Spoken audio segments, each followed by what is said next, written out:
Hi guys, welcome to part 3 of my conversation with India's top pastry chefs. We also have part 1 and 2. If you've missed those, watch them and come back to this one.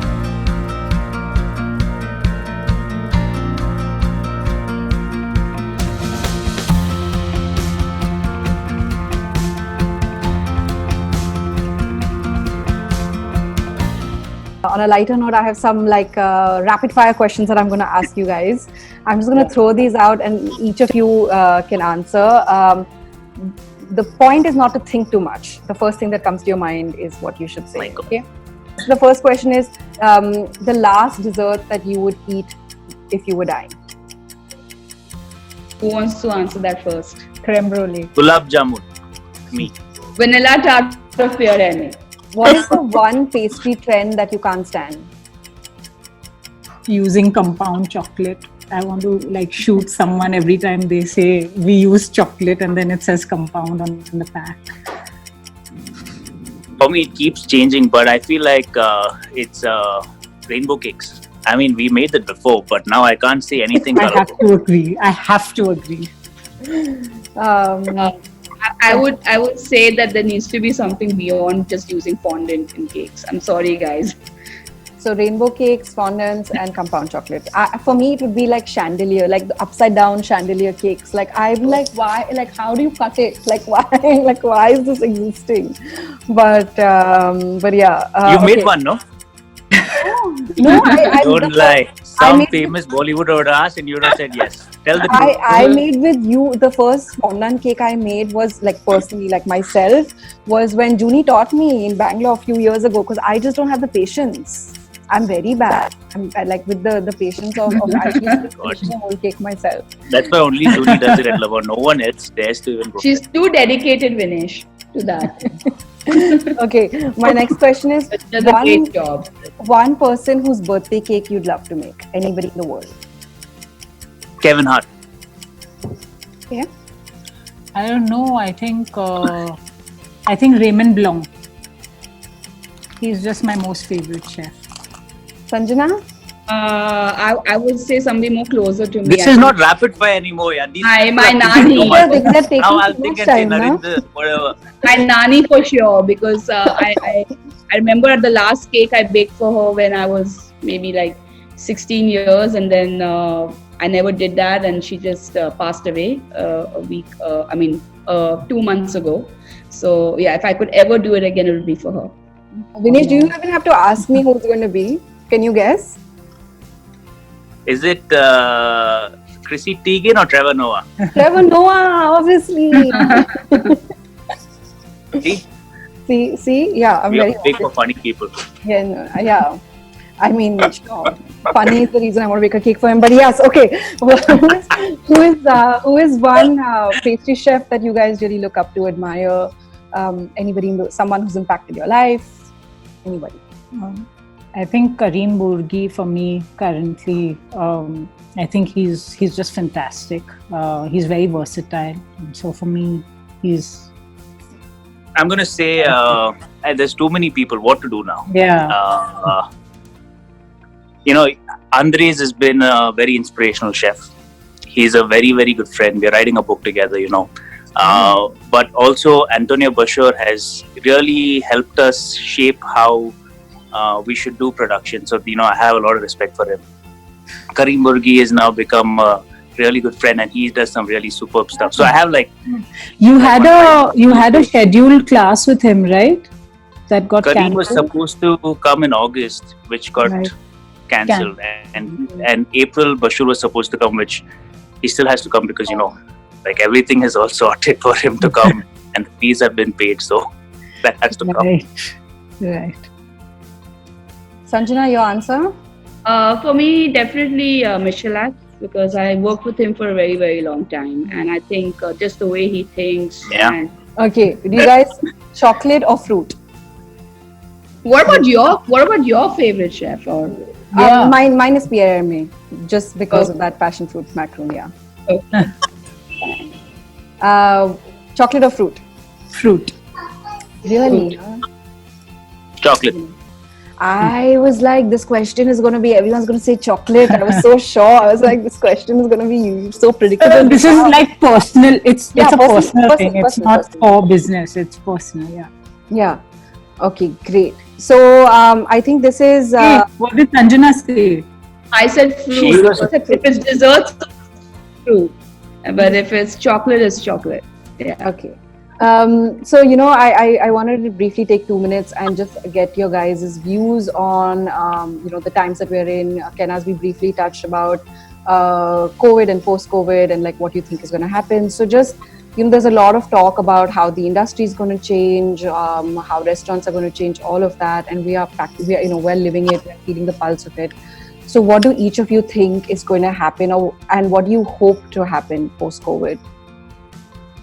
So again, I think, of course, this has been pretty much the biggest setback, our industry has ever seen, at least in my lifetime.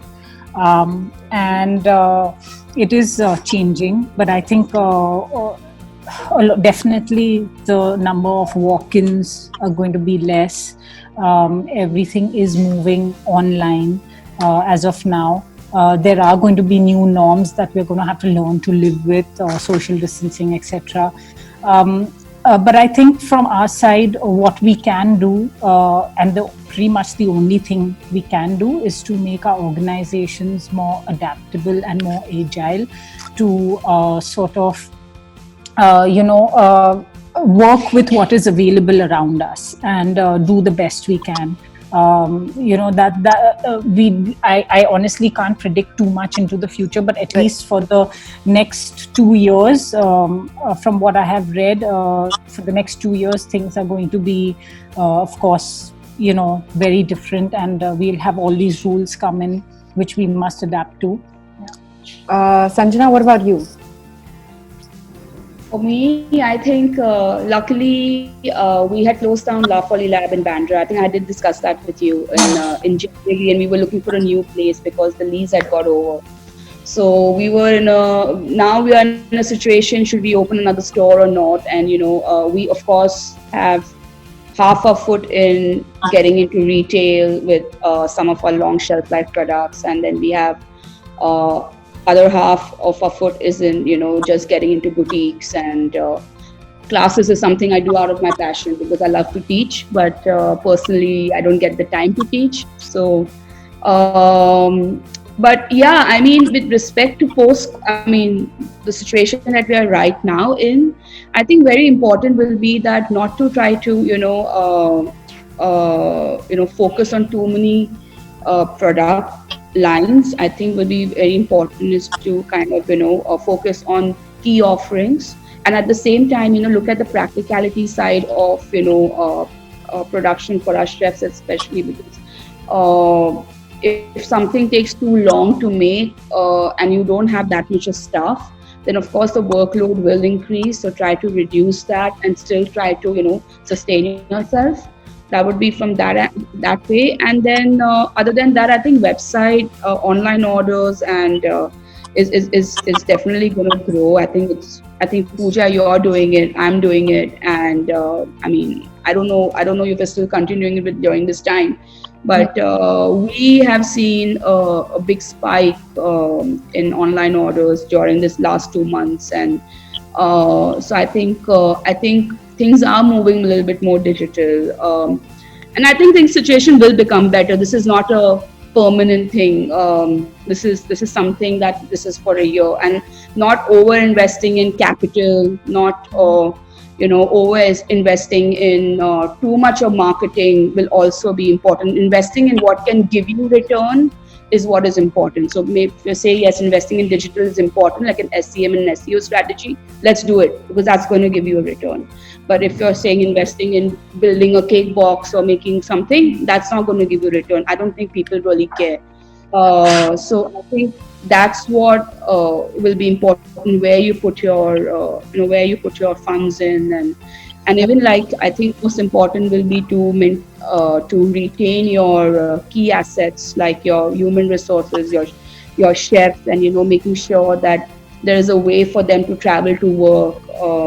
Still not trying to letting them come by public transport, way where 3-4 of them can still come and you can kind of like tide along. So I think that will be really necessary. Yeah. So yeah.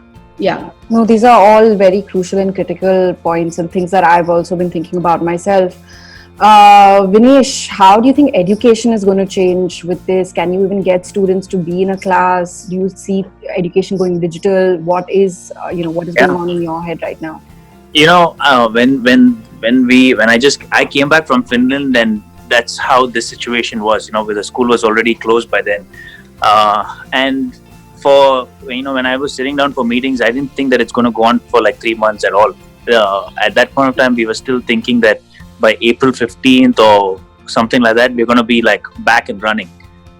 So we just thought it was like a nice vacation to not feel guilty about and just sit at home. And that's what I did. I was like, okay, no tension to work because the government has asked us to close. So this is a good way to like not feel bad. And slowly this kept going on, and then it started getting me worried. So until then, we didn't even think about Lavon being digital or doing online classes, online courses, because I feel like Pastry, I feel you have to be there in class so that you can like, for them to like touch and feel the dough, and for me to like go there and explain it to them so that they really like understand what is happening. How much of the learning can happen digital apart from giving some sort of theory sort of gyan, and maybe you'll do a recipe and they might do it, and if they make a mistake also, you don't know what is happening online unless you're there in front of them. Yesterday we had like a discussion, and we got, and if you're doing a course from Lavon, and if it's a professional school, I wanted to make sure that we are doing it like perfectly. So we put a curriculum together, what we thought would be great for it's going to be pre-recorded. It's not going to be like a live class. It'll be a proper certification digital program that people could probably choose from. It's going to take us some time to build it, but eventually I feel like it's nice to have. It's not going to be the same experience when you come into a school and do it hands-on. It's going to be different, but at the same time, it's also who knows when there could be another pandemic suddenly and you'll have to sit at home. So just being prepared for what could happen in the future, I think. Yeah. But when the classes resume, I think we are just waiting for the guidelines from the government so that they can tell us how we should be doing it before we decide on those things. We'll definitely make sure that the safety standards are met, face shields and masks and gloves and sanitizers and all of that. But how many students need to be in a class, all of that, I'm just going to wait for government guidelines before we and I also think we'll get used to it, right? I mean, if you think about it, before we had any kind of major terrorist attacks, we never had scanners in hotels, and we never had scanners in shopping malls. But eventually, people got used to it. So I think here also with these new rules, once they are in place, once we have firm documented rules, I think slowly by slowly we will also get used to this new way of working. Unfortunately, I think our industry has changed for the long term. I'm hoping that eventually people get around to coming back, but practically I don't know if that's ever going to happen at least for the next few years. I mean, till there's at least some sort of vaccine or some sort of cure for this. Some sort of, or we could just build immunity, right? Like we are living with so many disease anyway, tuberculosis and malaria and stuff. I mean, so exactly. So for me as well, like this, we took this decision to shut our savory arm of the business, and in April it was a tough time, and you guys were all super supportive. I got messages from all of you individually, and I think that like Sanjana was saying, that eventually I think that we will just make it through this together, and at a time like this, you also see a lot of compassion and empathy, which to me is it's kind of a nice reset, and it's kind of a way of seeing people come together like you've never seen them come together. So there's two different sides to it, and I hope that we choose compassion over everything else. And thank you so much, guys, for this session. I hope you guys had fun. Finished. Finished. 45 minutes, yeah. But I'm like, what are we Ready talking to about go. next? You can talk about anything you want, yeah. Tell me your dreams, tell me your hopes. But this was awesome. Thank you so much, Yeah, because Thank you. I've- Thank you for having us. like I'll have Thank to like get on like a Zoom call to talk to Sanjana, and now for the first time meeting. Thank you so much. It was awesome. Yeah. But congratulations, man. Yeah. YouTube and all. Pooch. So what are you gonna do? Like, what all happens in this YouTube channel? That's a very great question. Every day I figure something new and I get excited about something. I'm like, oh, let's do this and let's do that. And it's like this, right? It's So getting. you'll show some recipes, obviously. Other than that, There's some recipes. There's a lot of conversation like this with really interesting people. There's some tutorials. There's just stuff that I deal with. I'm like, this is my life basically, and I want to share it with people. So that's what it Crazy. is. Yeah. Crazy. I think it's You need fabulous. to get Trevor Noah to bake with you on this channel, So he's going to think and I'm then such make a him bring stalker. Kevin out There's- also. So I think And serve him gulab jamun. Like Share. subscribe, gulab jamun. subscribe. Yes. Yeah. Okay. Thank you so much, guys. I can't wait to share this with you all. Thank you. Thank you for joining that conversation. If you're interested in baking or pastry as a career, or if you are a pastry chef, I hope you enjoyed our banter and some of that was relevant to you. Please don't forget to like, share, subscribe if you enjoyed this video. Thank you.